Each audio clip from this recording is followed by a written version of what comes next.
თქვენ უსმენთ ახალციხის დასრულთა განათლების ცენტრის რადიო ედუსტრიმს. თვალი გვადარნეთ ახალციხის დასრულთა განათლების ცენტრის რადიო ედუსტრიმის YouTube-ისა და Facebook-ის გვერდებზე.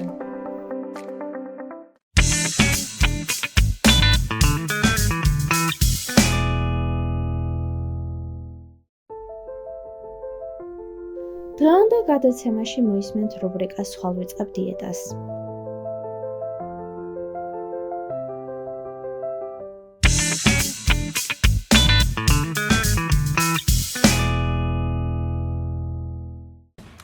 ხვალიდან ვიწყებ დიეტას.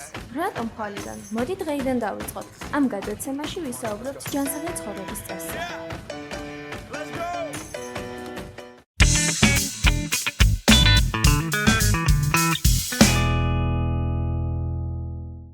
მოგესალმებით, ეთერშია გადაცემა ხვალ ვიწყებ დიეტას. დღეს ჩემს თანაწამყვანებთან ერთად ვარ ნატალია ვარდიცია ჩვენთან ერთად, ასევე გალა გელაშვილი, რომელსაც უკვე სხვა რუბრიკებიდან იცნობთ. დღევანდელი ჩვენი თემა ეხება ვეგეტარიანელობას, ვეგანიზმს და ასევე კვებასთან დაკავშირებულ საკითხებს და სწორედ გაგა დაგვეხმარება იმაში, რომ გავარკვიოთ ის ადამიანები, ვინც ვეგეტარიანელები ვართ, ან ვეგანიზმს მისდევენ, როგორ შეიძლება რომ ის დანაკლისს, რაც ხორცის სახით აკლდებათ, თავიანთი ორგანიზმის შეივსო.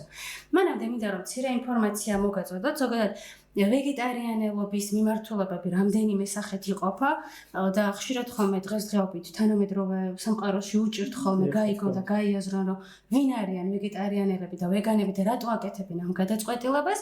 აი მაგალითად ვეგეტარიანელები ის ადამიანები არიან, რომლებიც არ ჭამენ ხორცს, მაგრამ შეიძლება მიირთმევდნენ რძის ან კვერცხის სახით პროდუქტებს. აქედან გამომდინარე იყოფიან კატეგორიებად, მაგალითად ამოვიკითხავ, ეს არის ლაქტო-ოვო ვეგეტარიანელი, რომელიც არ იღებს არანაირ ცხოველურ პროდუქტს, მაგრამ ამასობაში მოიხმარს რძეს და კვერცხს. ასევე არიან ლაქტო-ვეგეტარიანელები, ესენიც არიან ადამიანები, რომლებიც არ ჭამენ ხორცს, არც კვერცხს, მაგრამ მხოლოდ რძის პროდუქტებს მიირთმევენ. ასევე გვხვდება ესკეტარიანელები, რომლებიც რძის პროდუქტებს არ მიირთმევენ, არც ხორცს, მაგრამ თევზის მჭამელები არიან და გვხვდება ოვო-ვეგეტარიანელი, რომლებიც არ ჭამენ ცხოველურ პროდუქტებს კვერცხის გარდა. აქედან გამომდინარე, უფრო გამკაცრებული ეს არის ვეგანიზმი. ვეგანიზმი ეს ის ფორმა, როდესაც საერთოდ ყველანაირ ცხოველურ წარმონაქმნზე უარს ამბობენ და ცხოველური წარმოების პროდუქტების მიღებაზეც, მათ შორის თაფლზეც. ალბათ ამას თავისი მიზეზიც გააჩნია, თავისი ეთიკური ფაქტორები გააჩნია. ამათ შორის მინდა გითხრათ, რომ მე და ნატალიაც ვართ ვეგეტარიანელები და სწორედ დღეს გაგასთან ერთად ვისაუბრებთ, რა გავიარეთ, რატო გავაკეთეთ ეს არჩევანი და როგორც შემდგომში უკვე ფიტნეს ინსტრუქტორი თავის რჩევებსაც გაგვიზიარებს.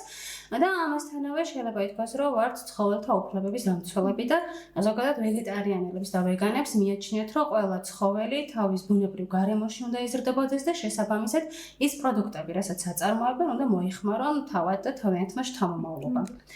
მიხარია რომ ვართ დღეს ისევ ამ სტუდიაში და გვაქვს საშუალება რომ ესე ვისაუბროთ თამამად ამ საკითხებზე, იმიტომ რომ ჩვენს ყოველდღიურ ცხოვრებაში ხშირად ჩვენ და სამწუხაროდ საქართველოში ჯერ კიდევ არ არის იმდენად ღრმად პოპულარიზირებული ეს საკითხები და იმდენად ცნობიერების დონეც დაბალია, რომ ძალიან ბევრ დისკომფორტსაც ვაწყდებით მე და ნატალია ჩვენს ყოველდღიურობაში. მადლობა კიდევ ერთხელ. მადლობა თქვენ. მოგესალმებით, მე ვარ გაგა გელაშვილი, ფიტნეს ინსტრუქტორი და ასევე სამცხე ჯავახეთის გაქსონ armwrestling team გუნდის დამაარსებელი. როგორც უკვე ქალბატონმა ნანამ აღნიშნა, დღეს ჩვენ ყველაზე მნიშვნელოვან თემას შევეხებით. ვეგეტარიანელი საერთოდ რას მოიცავს, ვეგანიზმი საერთოდ რას მოიცავს, რა დადებითი აქვს, რა უარყოფითი აქვს. რა გზა უნდა გამოიაროს ადამიანმა რომ გახდეს, თუნდაც რომ თავი დაანებოს და ასე შემდეგ და ასე. სანამ უშუალოდ გადავიდეთ ყველაზე მნიშვნელოვან და ჩავშლიდეთ ჩვენს თემას, მინდა რამოდენიმე კითხვა დავუსვა ჩვენს წარმომადგენლებს, თუ რა გზა გაიარეს მათ აქამდე და რა დაბრკოლებები ხდებათ მათ. გთხოვთ? ხო, მე ჩემ ისტორიას გაგიზიარებთ, დაახლოებით 2019 წლის ნოემბრის თვიდან გადავწყვეტა, რომ ვეგეტარიანელი უნდა გამხდარიყავი. ამას თავისი წინაპირობა და ფაქტორი ჰქონდა. იმ წელს ზაფხულის პერიოდში ვიხილე კატა, რომელიც კატის კუნოტი უფრო სწორად, რომელიც ავტოკატასტროფის შედეგად იყო დაზარალებული და აქედან გამომდინარე გამიჩნდა უკვე ის შეცოდების შეგრძნება და თანაგრძნობის შეგრძნება ცხოველების მიმართ. პლუს ამას ძალიან ვარ ძაღლების მოყვარული ადამიანი, არაერთი ძაღლი მყავია, ეზოს ძაღლი და სამწუხაროდ რამდენიმე მათგანი დამეყობა, თუმცა მათ მიმართ ჩემი სიყვარული საკმაოდ დიდია და დავფიქრდი, რომ ისინიც ისეთივე არსებები არიან, როგორც ჩვენ ადამიანები და ისეთივე გრძნობები გააჩნიათ მათ, როგორც ჩვენ. გავიხსენებ ჩემი ბავშვობის ერთ-ერთ ისტორიას, საკმაოდ დეპრესიული პერიოდი მქონდა და აი მახსოვს ჩემი ძაღლი როგორ მოვიდა, კალთაში თავი ჩამიდა და რაღაცა თითქოს გამახნევებელი მუხტი მოდიოდა მისგან, ანუ გამარებიდან გამიგონათ. კი ბატონო, და აი დროთა განმავლობაში მე რა უკვე რაც კიდევ უფრო მეტად დავახლოვდი ცხოველებთან, მივხვდი რომ მე ისინი არ უნდა მივირთვა და ჩემთვის პირადად გადაწყვეტილება იმის, რომ ვეგეტარიანელი გამხდარიყავი, მაშინ როდესაც ეს სიღრმისეულად ამ მიმართულების მიდგომებს არ ვიცნობდი, მივხვდი რომ მე ცხოველები უნდა დავიცვა და ისინიც ისევე იმსახურებენ ისეთ სრულფასოვან ცხოვრებას, როგორც პრეტენზია გვაქვს ადამიანებს, რომ ვიყოთ სრულფასოვანი ცხოვრების მიმდევრები. საინტერესო ნატალია, შენ რატო გადაწყვიტე, რომ აი ვეგეტარიანელი გამხდარიყავ და უკვე რამდენი წელია, რაც ამ გზას მისდევ, იმიტომ რომ მარტივიც არ არის მიიღო ეს გადაწყვეტილება. მე მგონია მეც რაღაც შენ გზას გამოვყენ მკითხით რომ მეც ემპათიური მომენტი ჩამეცა და ცოტა ამ ემპათიის გამო გადავწყვეტე რომ არ მქონდა უბრალოდ სხვა შევეჭამა უხეშად რო ვთქვათ. მეც მგონი 2020 თუ 2021 წელს გადავწყვიტე და ოღონდ ჩემ შემთხვევაში ეს იყო რომ წინაპირობა მქონდა რომ ინფორმაცია შევისწავლე, ვუყურდი ვიდეოებს და რაღაც ხვიბრებს საკუთარ თავზე ვიძალავდი მეთქი. თუმცა რო გადავწყვეტე რომ უარი მეთქვა ხორცზე 6 თვე გავწერი ხორცისკაში არ მქონდა ნაჭამი და შემდგომ მომიდა შევჭამე და რო შევჭამე გემო არ მომეწონა ხორცის მე მივხვდი რომ საბოლოოდ შევძელი უარი მეთქვა. ხო ჩემთან ძირითადად ეს იყო იმიტომ რომ სადაც ვუყურებდი ცხოველების თვალებს რომელსაც და მოეკლათ და დაეკლათ უნდა შეჭამთ რაღაცნაირად მგონია რომ უსამართლობაა რომ რომელიმე ცოცხალი არსა ჩვენთვის საჭმელი გახცემ ჩვენც როგორც გვიან ცხოვრებათა ცხოვრისა უნდა და აი როგორც შენ აღნიშნე ეს სწორედ ეს არის რომ შეცოდების გადარჩენის და ბუნებრივ გარემოში ცხოვრების მომენტი იყო ჩემ შემთხვევაში პირადად. ხო, მე სიმართლე გითხრა, ესე დიდად არ გამჭირვებია, გამომდინარე იქიდან, რომ წლის განმავლობაში 4 ხანგრძლივ პერიოდს მარხვას ვიცავდი და აქედან გამომდინარე მიჩვეული ვიყავი, რომ ხორცზე უარი მეთქვა, არ ყოფილა თქვა ესე რთული, რომ დამეთმო. მაგრამ არც სურვილი არ გამჩენია დიდად, რომ ხორცი აი ამ გადაწყვეტილების მერე მიიღო და პირიქით, აი არ ვიცი, ალბათ სამყაროს გამოძახილის კანონი იყო, რომ აი რაც უფრო მეტად მივიღე მყარად გადაწყვეტილება, მეტად უფრო ესეთი ცხოველები ხვდებოდნენ ქუჩაშიც, ვიდეოს სახით, რომელიც თითქოს ადამიანის თვალებით გიყურებდნენ და ამიტომ ვთვლი, რომ ჩემი გადაწყვეტილება მიუხედავად იმისა, რომ დღესაც კი დისკუსიის საგანია და გარემოში ამასთან დაკავშირებით დაბრკოლებები მექმნება, სწორი გადაწყვეტილებაა. მოდით ქალბატონ ნატალიასთან გადავალ ისევ ორგი კითხვით. მინდა გაიხსენოთ ზუსტად ის გზა და მომენტი, სადაც აქამდე მოგიყვანათ და საიდანაც დაიწყეთ ეს. გქონდათ თუ არა დაბრკოლებები ოჯახთან, როგორ შეხვდა ამ ყველაფერს საზოგადოება და ასე შემდეგ. ხო, ოჯახმა უფრო მარტივად მიიღო, თუმცა თავიდან თქვათ ეს მოწრა, აი მოდი შვილო ჭამე, მოდი შვილო აი რა გაგიკეთოთ რა ხორციანი გესიათ, თუმცა მარტივი იყო, მაგრამ ეს ახლობლების მხრიდან ყველაზე დიდი ზეწოლა იყო, იმიტომ რომ ეს მოგაკლდება, ეს უნდა დაგემართება ერთხელ მახსოვს, ექიმთან ვიყავი თვალებზე და სამქალმა გაიგო რომ ხორცს არ ჭამდი, შენ ხორცს რო არ ჭამო, იმის გამო დაგემართა თვალებზე პრობლემა, თუმცა ბავშვობიდან მქონდა ეს პრობლემა. აი, თუნდაც იციან ხოლმე რაღაც ორსოლობაში შეგექმნებათ პრობლემები და ასე შემდეგ და 5 წელში თვალებიდან აღარ გამოიხედებით, ხშირი გქონია მეც. კი, ძალიან და თქვენ? მე პირადად შევეხები იმას, რომ ოჯახმა ჩვეულებრივად მიიღო, უბრალოდ საზოგადოება არ არის ამ ეტაპზე მზადს, რომ ვეგეტარიანელი ადამიანები მიგვიყვანო. საკმაოდ რთულია, თუნდაც სარესტორნო ბაზარს თუ აიღებთ და გადახედავთ, რთულია იპოვა შესაბამისი საკვები შენთვის. იმიტომ რომ თითქმის აი ქართული სამზარეულოც ისეთია, რომ მრავლის მომსვლელი და სუჯიგ სხორციანებია. ხო, და ცომეული. მეორეს მხრივ კიდე საზოგადოებაში მქონია ხოლმე ცოტა დისკომფორტი, თუ პირობითად ვინმე ჯგუფისად მივიდიოდით, აი ძალიან მორიდებით ვამბობდი, რომ იცი მე ვეგეტარიანელი ვარ და ხორციანს ვერ მივირთმევ.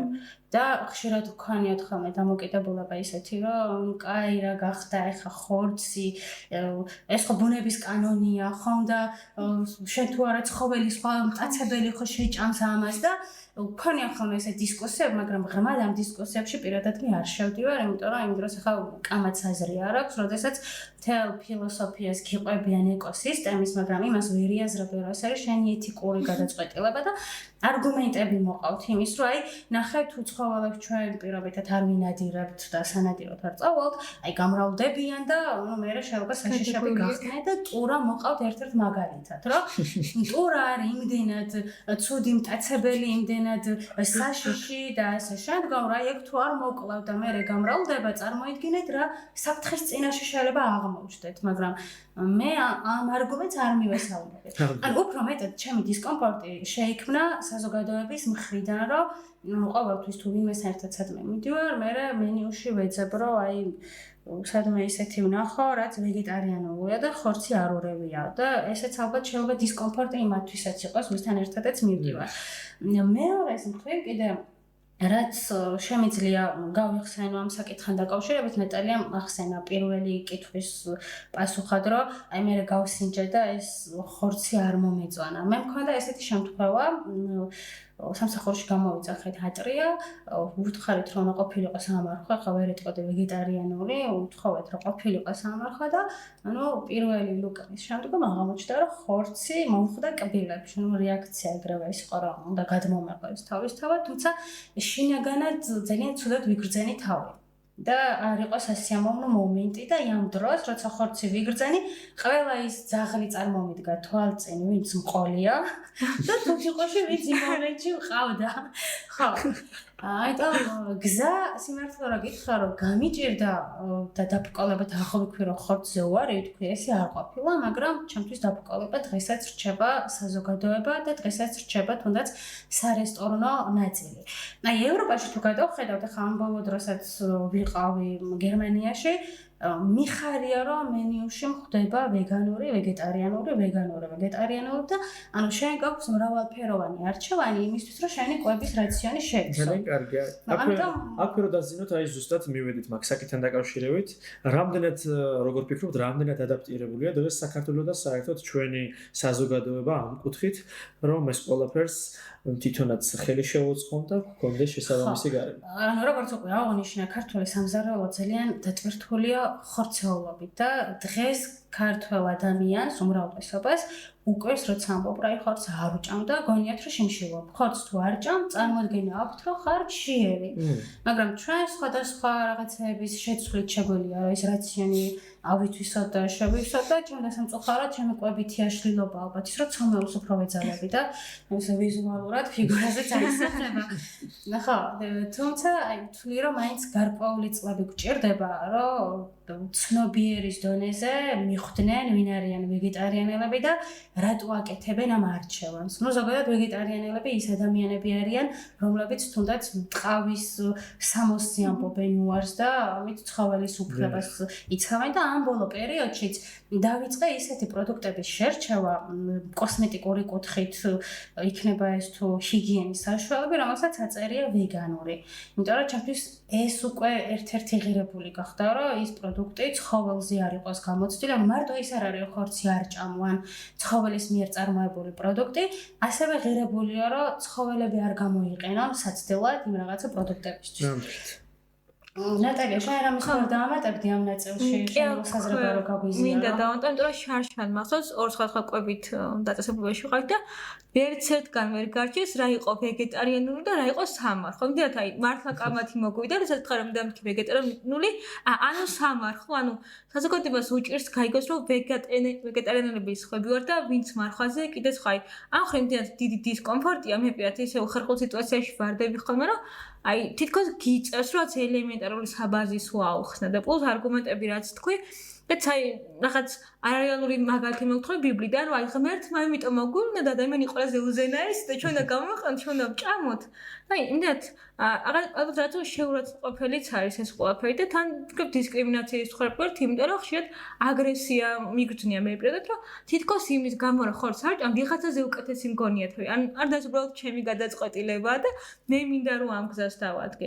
ნახრო კიდე მნიშვნელოვანია როგორც აღნიშნე ეს კოსმეტიკური საშუალება იმიტომ რომ მე წლები უკვე ვეგანურ რაღაცებს იმას მოეხმარდა და აი შვიდათ ვარო ეს ვეგანური შამპუნი ეს ვეგანური და შინაგანი კომფორტის შეგრძნება და აი ფიქრობ უფრო და უფრო წინ წავალთ იმიტომ რომ თქვა თუ კი ევროპაში და ევროკავშირის ქვეყნებში რაღაც იმაზე არიან რომ ორიენტირებულად ვეგანი იყოს მეტი გარემოს მომთხოვნა ჩვენ კიდე პირიქით კიდევ ის მენტალიტეტი მაგრამ თუ კი ხორცს აშჭა მორჩაცუდათ ხარ მოკვდები შვილოს სახლში რას გაჭმევენ აი და ეს არჩევთ ყოველას მოგვისვენია ერთხელ მაინც აი სტატისტიკურადაც მე როგორც ვიცი ყოველწლიურად იზრდება ვეგეტარიანელების და ვეგანების რაოდენობა მსოფლიოს მასშტაბით და ეს საკმაოდ სასიხარულო ფაქტია ალბათ თავისთავად ცხადია გყავთ ვეგეტარიანელი მეგობრები ხო ასე რამდენად გიჭირთ იმ საზოგადოებასთან ურთიერთობა კომუნიკაცია რომლებიც ბჭყალებში არ არიან ვეგეტარიანელები ეგ უბრალოდ მაინტერესებს თქვენი მხრიდან, იმიტომ რომ მე მყავს მეგობრები,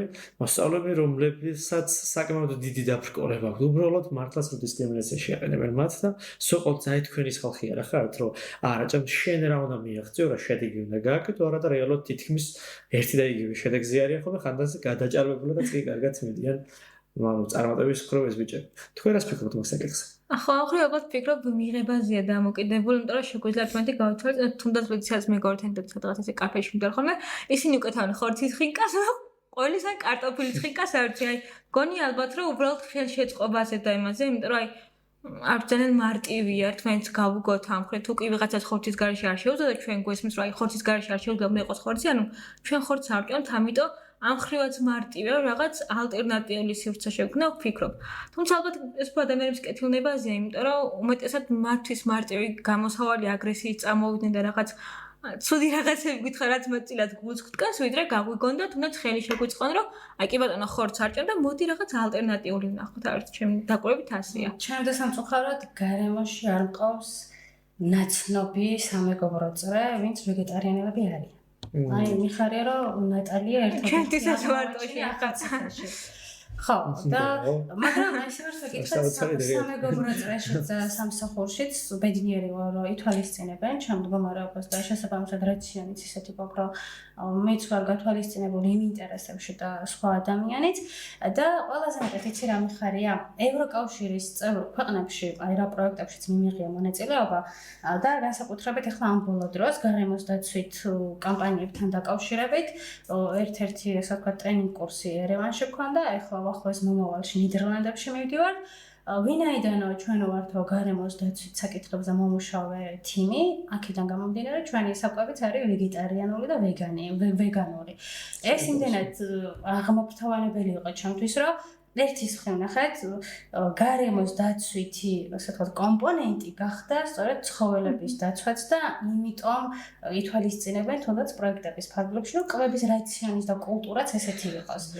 ამიტომ იმედია რომ საქართველოშიც ნელ-ნელა მიგვიღებენ ესეთ ადამიანებს და შემდგომში ალბათ კვებითი რესტორნების თუ ასე ვთქვათ ობიექტების შემთხვევაში არ გვექნება ის წინაღობები, რასაც დღეს ვაწყდებით. კიდევ ერთი მონიკი კითხვა მექნება თქვენთან. პროდუქტს მაგალითად როგორც თქვენ ვეგეტარიანელები რამდენად ჯანსაღად და ჯანსაღი გვხვდება საქართველოში ის პროდუქტები, რომელსაც უშუალოდ თქვენ მოიხმართ. მე როგორც მაგალითად ნაირმჭამელი ადამიანი სპორტსმენი, სხვათა შორის ჩემი გარემო საკმაოდ მრავლისმომცველია. ყველანაირ საკვებს მივირთვი, მაგრამ ვცდილობ ყველანაირად რომ შევზღუდო მავნეჩვეების მატარებელი პროდუქტები. თქვენთან მაინტერესებს, რამდენად კარგი და ჯანსაღი პროდუქტია დღესდღეობით საქართველოში შემოსული, რომლითაც შესაძლებელი ექნება ადამიანს, რომელიც გადაწყვეტს რომ გახდეს ვეგეტარიანელი, რომ მოიხმაროს ეს პროდუქტები. კაი, ცოტა ისეთი კითხვა რომ ესე ცალსახად მე ექსპერტი არ ვარ, ვისაუბრო. შენი აზრით თქვენ მაგას. ხო, ჯერ ამას ვიტყვი და შემდგომ ჩემარსაც გაგიზიარა, როგორც ექსპერტმა ვისაუბრო, რამდენად ჯანსაღია, ან არ არის ჯანსაღი, ეს არის უფრო სხვა დონეზე გადასაწყვეტი ფალსიფიცირებული შენი გადმოსახედი. ფაქტია რომ ახლა საქართველოს ბაზარი ვინაიდან ეკონომიკურად განვითარებადები ვართ და მთლად ისე მყარად არ ვართ, როგორც უნდა ვიდგეთ და პლუს ამას წარმოების მხრივადაც რაღაც რაღაცა ჩავარდნები გვაქვს, შემოდის ბევრი იმპორტული საქონელი, აქედან გამომდინარე რთულია იმის წარმომავლობაზე დაიწყო ძიება და აღმოაჩინა რამდენად ნატურალურია ან არ არის ნატურალური. აქედან გამომდინარე ყოველთვის ვცდილობ ხოლმე რომ ჩემს საბედნიეროდ ჩემ ოჯახს აქვს მიწის ნაკვეთი, სადაც ცხილის, ბოსტნეულის და ასე შემდგომ პროდუქტების მოყვანა შეუძლია და ხშირ შემთხვევაში რთულია დღეს იკვებო ვეგეტარიანულად და ძვირი არ გადაიხადო, იმიტომ რომ პროდუქტების ფასებიც საკმაოდ მაღალია. განსაკუთრებით ზამთრის პერიოდში ხილი, ბოსტნეული იმდენად კატასტროფულ ზღვარზეა ასული, რომ ხორცის ფასამდე მიდის, შეიძლება ესეც ითქვას და აი რაციონში შეიძლება უფრო მეტად მქონდეს წიწიბურა, მქონდეს ოსპი, მქონდეს ლობიო, რაღაც ტოფრო ცომეულიც, მაგრამ ვერ ვიტყვი რომ თლად გაჯერებულია ხილით და ბოსტნეულით, იმიტომ რომ აი რაღაცა ზამთრის პერიოდში უფრო მეტად შემოდის იმპორტირებული საკვები და შესაბამისად არ ვიცი ის როგორი წარმოების არის. ამ შემთხვევაში მირჩევნია საკუთარი ბოსტნის მიღება და ძალიან კარგი როცა მსგავსად ადამიანს აქვს საშუალება იმის რომ მოიყონოს საკუთარ ეზოში გააზარდოს და შეეძლოს მისი გამოყენება. რეალურად ყველაზე მაგარი არის ეგ დღესდღეობის ჩვენ ცხოვრებაში. და მოდით გადავიდეთ შემდეგ კითხვაზე და შემდეგი კითხვა არის ესეთი. მაინტერესებს თემა წიგნები თუ არსებობს დღეს საქართველოში და მოიძიება სადაც გაიღმოვებ ცოდნას და მეტად ჩაიხედები ამ სფეროში, რომ გადაწყვიტე და მიხვიდე აქამდე რომ გახდე ვეგეტარიანელი. ნატალიას უფრო ექნება პასუხი, იმიტომ რომ წიგნების მოყვარულია და მე დიდად მეტად გავხიდე ნატალიას.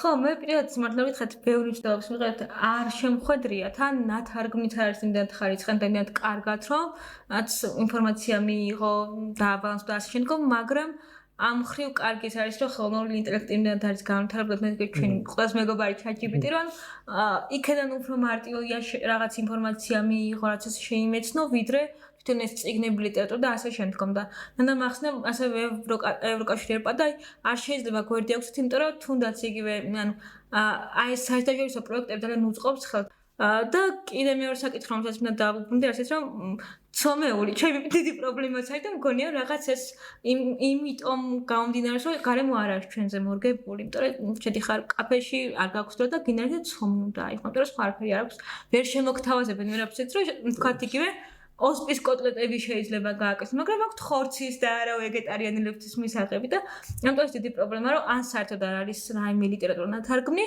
ან იმდენად რთულად არის ნათარგმნი, რომ პირიქით ძალიან დიდ შეცდომას შეყო და ჯობია ისე რომ ChatGPT-ს კითხო ან ვიდეოს უყურო ან რაღაც ესე მარტივი გამოსავლებად უნდა გადაამოწმო. კი, ძალიან საინტერესო სტატისტიკური მონაცემები შემიძლია. საშუალოდ 2014-20 წლის მონაცემები არის ერთი ამერიკელი წელიწადში 7 დრო ხასჭამს და ანუ არ ვიცი რომ ქართულ სიტუაციაზე გადმოვიტან და მე ხო, კიდე რო გვეუბნებიან რომ არაფერს არ ნიშნავს ის რომ შენ ერთი რიგითი ადამიანი ხორცზე ვარ, ამიტომ რომ შენს გარდა იქ ძალიან ბევრია ვინც ხორცს ჭამს, ანუ ფიქრობ რომ რეალობასთან არ არის კავშირში, იმიტომ რომ თუნდაც ჩემი მაგათ რო იყო ჩემი ოჯახი, რაც ხორცის შედარებით მცირეულ ფერს ყავს, იმიტომ რომ მე ერთი ინდივიდი მოვაკლდი ამ ხორცის მჭამელთა რაოდენობას და ეს ძალიან დიდი შედეგია ჩემი აზრით. გავაგზავნოთ და გადავიდეთ შემდეგ ერთ-ერთ კითხვაზე. მაინტერესებს ოღონდ მითხარით პირდაპირ გულახდით. მოგდომებიათ თუ არა როდესმე რომ ხორცი შეგეჭამათ. არა, მე წინა, ასე ვთქვათ, ნაწილში აღნიშნე, რომ როდესაც მყარად მივიღე ეს გადაწყვეტილება, ესე სურვილი არ გამჩენია, რომ მიმეღო და ამის წინა პირობა იყო ის, რომ მარხვების პერიოდში მე უკვე ის ჩვევა გამომუშავებული მქონდა, რომ ხორცზე ვამბობდი უარს.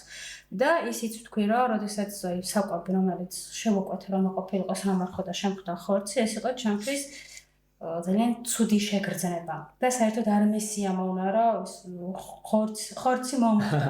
ხო, არ ხოლმე მაგალითად შემთხვევები რაღაცა სონი არომატები, თქვა რომ იწვება კოტლეტი ან მწვედი, ქსიამოვნებს, მაგრამ არ მიჩენს სურვილს რომ ეს ვჭამო. ხო, ანუ ეს არის ჩემი გულახდილი საუბარი და ყველაზე მეტად რაზე მეცინება ხოლმე როდესაც სამეგობრო წრე ან თუნდაც სამსახურში გვაქვს ესეთი სიტუაცია, რაღაცა არასამუშაო პერიოდში თქვა რაღაცა team building-ის მსგავსად რამეს ვიწყობთ და ერთ-ერთი ულუფა არის მწვადი. ეს საკმაოდ მარტივად და თავისუფლად შემიძლია შევურჩიო, რომელია ყველაზე კარგი ნაჭერი. ამაზე ძალიან ეცილებათ, რომ არ ჭამ ხორცს, მაგრამ საიდან ხდები, უბრალოდ ეს წარსული ცხოვრების გამოცდილებაა. მაგრამ ესე რომ გითხრათ, რომ მომინდება, არა, მანამდე სიმართლე რომ გითხრათ, არ ვიყავი დიდად ხორცის მჭამელი, ალბათ ხორცი მომეწონებოდა როგორც მწვადი და ხინკალში. ესე სხვა კერძებში დიდად მოყვარული არ ვყოფილვარ და ეს ფაქტორიც იყო ალბათ გამსაზღვრელი, რომ მარტივად მივიღე გადაწყვეტილება, დღეს არ მიჭირს. ძალიან კარგი და თქვენ? ხო, ჩემი სისუსტე იყო ესე გულფოთ, რომ აღარ ხორციანი ბლინები, აი არ ვიცი, ისე მიყვარდა, რომ და აი სულმოთ რომ წამძლია, ხო, სწორედ ეს იყო, აი მაგდას რომ დავნახე, აღდგომის პერიოდი იყო ეს ხორციანი ბლინები, აი ისე მომიდა, რომ მეთქი არ სულ შევჭამ და ვთქვათ, აი ზუსტად ნანას გამოსწრება ძალიან კარგად ვისწრე, იმიტომ რომ მოვკვიჩე და მივხვდი რომ არ იყო ეს გემო ჩემი, არა, შეუძლებელი იყო რომ ეს მეჭამა და მაშინ დეგაი როცა კი რამე ყოფილა არ მომდომებია, როგორი ისიც არ უნდა იყოს რთული, თუმცა თუ კი სუნიან რაღაც ის ასოციაციურად წამიყვანდა, ყოველთვის ჩემი ქვეცნობი რაღაც ერთგვარი დაცვითი ფუნქცია წინა პლანზე წამოწა და ამ ყველაფრის უკან რა დგას ის ცხოველები რო კლავენ, ის არაჰიგიენურად რო აკეთებენ, აი ეს ყველაფერი თავისთავად მოდის ხოლმე და ამიტომ აი არ მომდომებია მაშინ. და ის გამოსვლა სულ ბახტას რომ როგორ ავიღეს ბლინი რა გამესინჯა. და გადავიდეთ, მოდით ერთ-ერთ მნიშვნელოვან საკითხზე კიდევ რა მითები გსმენიათ, რომელიც დაგიმსხვრევიათ თქვენ თვითონ და რომლის დამსხვრევასაც ახლა ფიქრობთ და აპირებთ. რაიმე ბავშვი შიმშილობს. აი ეს მახსენდება. მე შენ გაძახი, გეყო, ანუ ხა ბოსტნაურს როგებულა, მაგას გეკითხებია, რა ეს იყო შენთვის საკმარისი?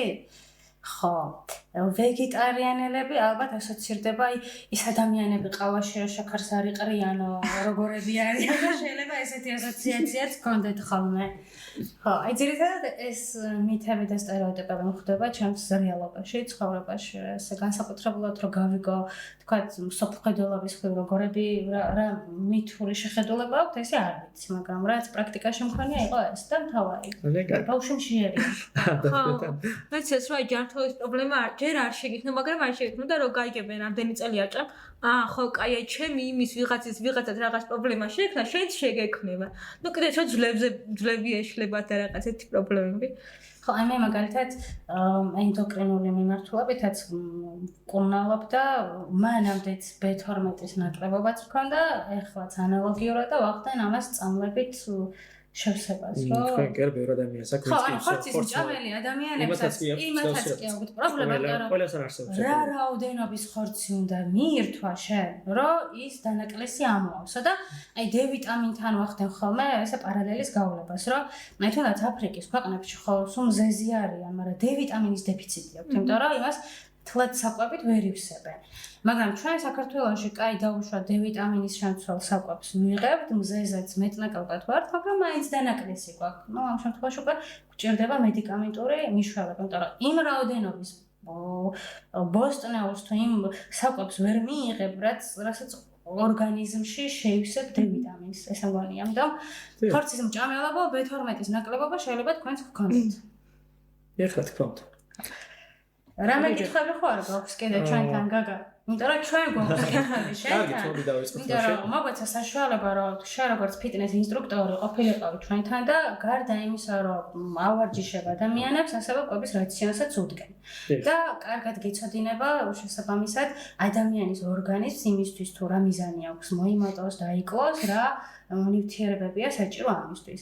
აი ჩვენ როგორც ვეგეტარიანელებს და ვეგანებს რას გვეტყოდი? ანუ როგორ შეგვიძლია რომ თუნდაც ის დანაკლისი, რასაც ხორცის სახით ვერ მივიღებ, ჯერ ისვისა, უბრალოდ რომ ხორცი რას გვაძლევს და მე იმას რასაც ვერ ვიღებულობთ, როგორ შეგვიძლია რომ ის შევავსო და საერთოდ უკარგავთ თუ არა რამეს ამ არჩევანით.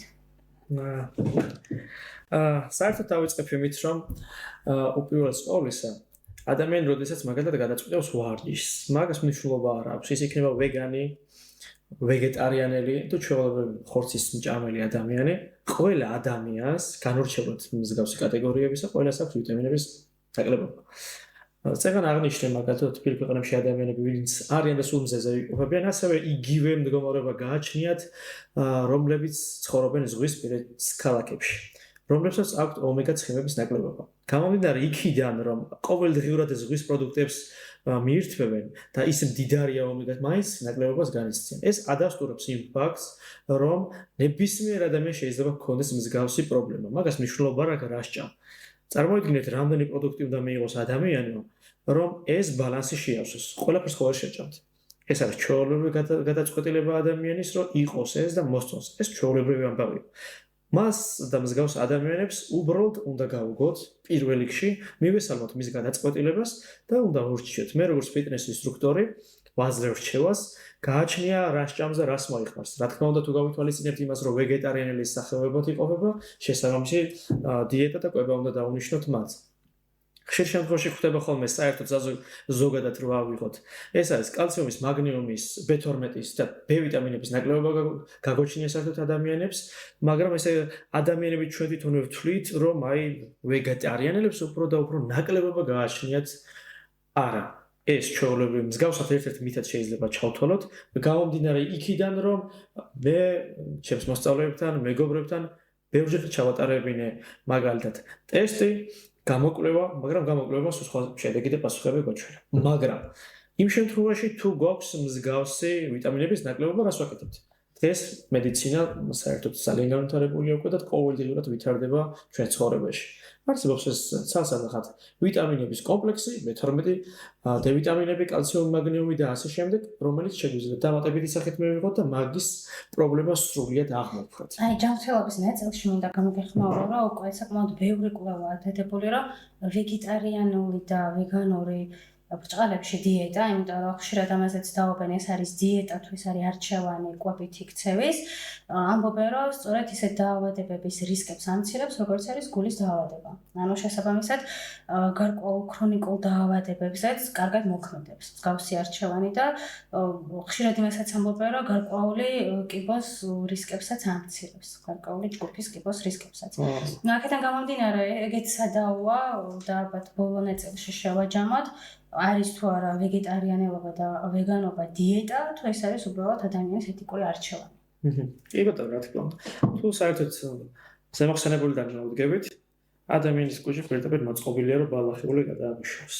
არ იყო თავიდან მოწყობილი იმისათვის და არ შექმნილი, რომ პირდაპირ ხორცს პროდუქტები მოემზადებინათ, ეჭამათ და ასე შემდეგ. თავიდან თუ ყველაფერს ესე მიუდგებით. მაგრამ ადამიანი როგორც ყველაფრის მეფე, ასე რომ ვთქვათ, მან გადაწყვიტა ყველაფერი მოეხმარა და ყველაფერი შეეთავსებინა. დღეს რო გადავხედოთ ჩვენ კვებით ღირებულებებს და მოხმარების პროდუქტებს, რასაც ჩვენ ყოველდღიურობაში ვხედავთ, ჩვენი ორგანიზმი მაგისთვის მზად არ არის და არც ყოფილი არასდროს. უბრალოდ რაღაცებს სხვა ის მივეცით, რა ქვია, დაწესებულებები მივეცით, დაწესებულებები კი არა, მართულება და სხვა დანიშნულებები მივეცით ამ ყველაფერს და შევუთავსეთ და ვთქვით, რომ ეს საკვებია და რეალურად საკვები არ არის. მე მაგალითად როგორც ფიტნეს ინსტრუქტორი მივესალმები ადამიანებს, ვუგებ მათ ჩვეულებრივად, არასდროს არ განვიკითხავ მათ ქცევას, ეს მათი გადაწყვეტილება, ბუნებრივი გადაწყვეტილება და ეს საკმაოდ პოპულარული თემა უნდა იყოს, რომელსაც თავისთავად ბევრი ადამიანი მეусმენს და აფასებს პატივსცემს და მისი კეთილის ნებასურველი იქნება გახდება თუ არა ის. მაშაობა რაღაცა გკითხავ. ანუ სანამ აი ამ აზრამდე მიხვიდოდი, რომ მიმღებლები უნდა გავხდეთ ვეგეტარიანელების და ვეგანების და შენ თქვი, რომ არასება ხორცის მჭამელი, გქონდა თუ არა ესეთი მომენტები, რომ აი თავიდან ცოტა ისე ეჭვის თვალით უყურებდი ამ ადამიანებს, აი მანამდე რას ფიქრობდი და რა შეცვალა შენი დამოკიდებულება, თუნდაც რომ დღეს ესე ფიქრობ. ეს არის მიმღებლობა ეთიკა. სანამ უშუალოდ ფიტნეს ინსტრუქტორი გავხდებოდ მე პირადად, მქონდა მსგავსი საკითხი, რომ ვერ ვაანალიზებდი იმ მომენტებს, თუ როგორ არ შეიძლებოდა მაგალითად შეეჭამოთ ხორცი და ხორცის გარეშე ეცოცხლოთ რეალურად მე რა თქმა უნდა მოგახსენეთ, რომ მივირთვე ყველანაირად, ანუ ყველაფერს მივირთვე, ასე რომ ვთქვათ, მაგრამ ეს უბრალოდ ადამიანის გადაწყვეტილება, მისი კეთილინება და მას უნდა რომ იყოს ესეთი და მორჩა. რა არის ამაში ცუდი? მე ვერ ცუდს ვერ ხედავ, უბრალოდ გააჩნია რა მიზანი გააჩნია თვითონ ადამიანს. მიზნის მიღწევა თუ გინდა დღეს, ხორცის გარეშეც მიაღწევ. ეს ესეთია ცხოვრება დღევანდელ დღეს. მე თუ მკითხავ, რეალურად ფალსიფიცირებით რომ მივუდგეთ, ხორც პროდუქტები უფრო საშინელ მდგომარეობაშია, ვიდრე ჩვეულებრივი სურსათი, რომელსაც თვითონ ვეგეტარიანელი მოიხმარს. გაგა, შენ როგორც ფიტნეს ინსტრუქტორი, მე და ნატალიას რას გვირჩევდი და იმ ადამიანებს, ვინც ვეგეტარიანელები არიან, ვეგანები, როგორ შეუძლიათ, რომ დანაკრისი, რასაც ხორცის სახით ვერ ვიღებთ, მივიღოთ სხვა გზებით და საშუალებებით. ხდიახ, როგორც წინაზე აღვნიშნეთ, ადამიანებს, რომლებსაც უკვე გადაწყვეტილი აქვთ, რომ გახდნენ ვეგეტარიანელები ან ეს ჩვეულებრივ დაბრკოლება არ არის. ჩვენ მედიცინურად ვითარდებით ყოველდღიურად, რა თქმა უნდა, და გვაქვს საშუალებები მედიკამენტების სახით, უბრალოდ ვიტამინების სახით, რომელიც არის B12-დან დაწყებული, კალციუმით დამთავრებული, რომელიც შეგვიძლია დანამატის სახით მივიღოთ და აღვიდგინოთ ის რესურსი, რასაც მაგალითად ხორცს პროდუქტებიდან ვერ ვიღებთ. ხო, შენ ისე საუბრობ, რომ ხარ გადაწყვეტილი გახდე ვეგეტარიანელი. აუცილებლად ამას ცხოვრება მაჩვენებს, გავხდეთ თუ არა.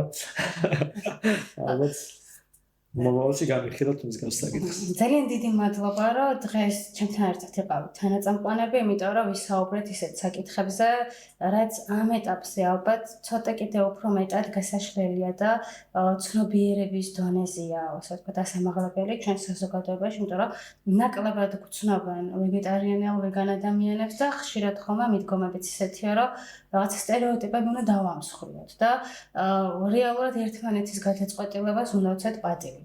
აქედან გამომდინარე, მადლობა, რომ ჩვენი გამოცდილება გავაზიარეთ, მადლობა, რომ მოგვეცი რჩევები, მადლობა თქვენ, რომ გვისმენთ და გვიყურებთ, მომავალ შეხვედრამდე. ნახვამდის. კარგად სანადეთ.